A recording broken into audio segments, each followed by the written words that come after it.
नमस्कार मित्रांनो, आजचा सोफा बनवलाय मी सोमनाथ बनकर सरांसाठी. निमगाव केतकीचे कस्टमर आहेत आमचे, त्यांच्यासाठी बनवलाय. यू टाईप मध्ये सोफा आहे. कमेंट करून नक्की सांगा सोफा कसा बनलाय. सोफ्याची साईज बघाय गेला तुम्ही तर एका साईडला 8 फूट आहे, दुसऱ्या साईडला 8 फूट आहे आणि ही मिडल वाली ती 11.4 आहे, कारण त्यांची 11.5 होती. 2 इंच आपण साईडला सोडली कारण की प्रॉपर बसावं यासाठी. खाली जे कुशन यूज केले ते 7 इंच मध्ये राहणार आहे. 42 डेन्सिटी ड्युरोफ्लेक्स मध्ये फोम राहणार आहे आणि क्लॉथ जो यूज केलाय तो आपण वॉटरप्रूफ वाला यूज केलाय. ते म्हणजे आमच्याकडे लहान मुलं आहेत, वॉटरप्रूफ वाला यूज केलाय.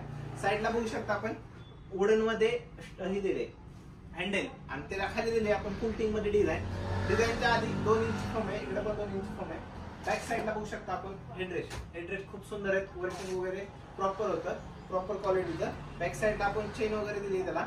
खाली जे लेग लावलेत ते आपण लावलेत रोज गोल्ड कलरचे. त्यामध्ये तुम्ही कस्टमाइज करू शकता, गोल्डन कलर टाकू शकता, ब्लॅक कलर टाकू शकता. 3-4 कलरचे ऑप्शन आहेत. लेग मध्ये पण भरपूर अशा व्हरायटी आपल्याकडे अवेलेबल आहेत. आता बॅक साईडला बघू शकता आपण फुलटिंग वर्क केलंय. फुलटिंग वर्कच्या खाली डिझाईन आहे, खूप सुंदर अशी डिझाईन दिसते.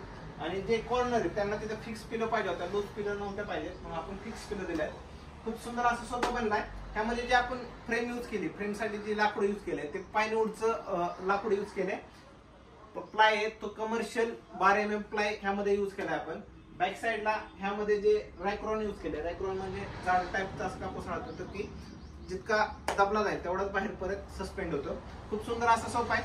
तुम्हाला पण अशा टाईपचे सोफे बनवायचे असतील तर खाली एक नंबर आहे, त्या नंबरवरती व्हॉट्सअपला मेसेज करा नाहीतर कॉल करा, तुम्हाला ऑल डिटेल घेऊन जातील. जय महाराष्ट्र.